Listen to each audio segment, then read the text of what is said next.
He told everyone I was dead. But I came back. They mourned me for years, until I showed up at my own funeral. The air froze. Gasps echoed through the chapel as I stood silently at the back. My mother dropped the rose she was about to place on the casket. My sister let out a scream and collapsed to the floor. The priest stopped mid-sentence. But the most shocking reaction came from my husband, Daniel. His face turned as white as the lilies on the altar. He couldn't speak. He couldn't move. Because he knew something no one else in that room did. Before I tell you what really happened to me, make sure you hit that subscribe button if you love true stories with shocking twists. Trust me, you don't want to miss what comes next. 3 years earlier, I was headed on a work trip to Morocco. I kissed Daniel goodbye at the airport. He even cried, said he'd miss me every second. My flight was scheduled to leave that evening. But that flight never made it. Or so they were told. According to the news, the plane went down over the ocean. No survivors. No wreckage. The crash was labeled a tragedy, and I was officially declared dead within a week. The authorities gave up the search. My family held a memorial service, thinking my body would never be recovered. And Daniel, he was suddenly a grieving widower. But here's the truth. I never boarded that flight. I was at the airport, yes. I was at the gate. But moments before boarding I felt dizzy, nauseous. Everything went black. I woke up in a cold cement room somewhere far away. My hands were tied. My mouth was taped shut. There were no windows. The smell of mildew was so strong it burned my throat. I tried to scream, but no one answered. For days, I was fed stale bread and water through a locked door. I had no idea where I was or why. I thought maybe I was kidnapped by strangers. A random target.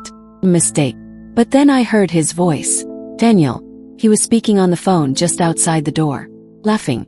Talking about insurance and how no one would come looking.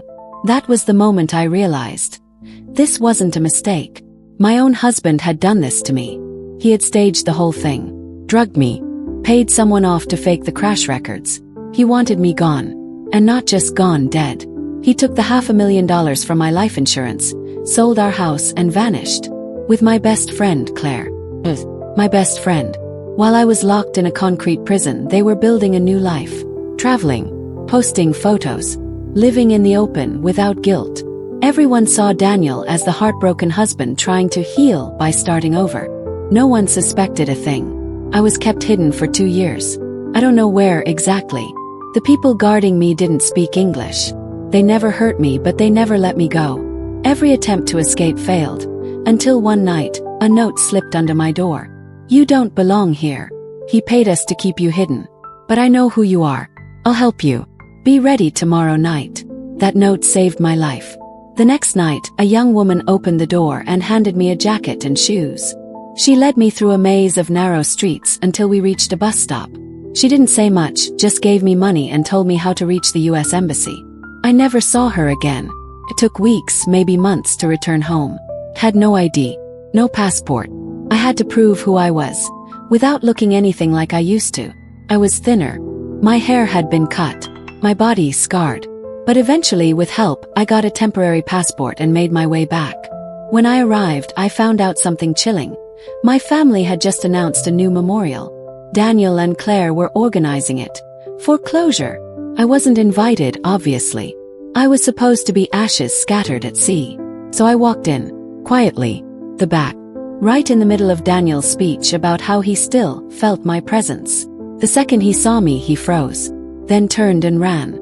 The police were called immediately. But when they arrived, Daniel was gone. He vanished just like he had before. Claire was arrested on the spot for fraud and conspiracy. She swore she didn't know the full story. I didn't believe her then, and I still don't. Daniel remains missing to this day. Some say he fled the country. Some think he changed his identity. All I know is that I don't sleep easily. I check the locks every night. I see his face in crowds. I don't know if he's watching, waiting. But I refuse to live in hiding. Not anymore. I was supposed to be a memory. Ashes in the sea. Instead, I became the storm that exposed everything he tried to bury. If you want to hear what happened next, how I rebuilt my life, what Claire told the police, and whether Daniel has been seen again, make sure you subscribe right now. You won't believe what came after the funeral.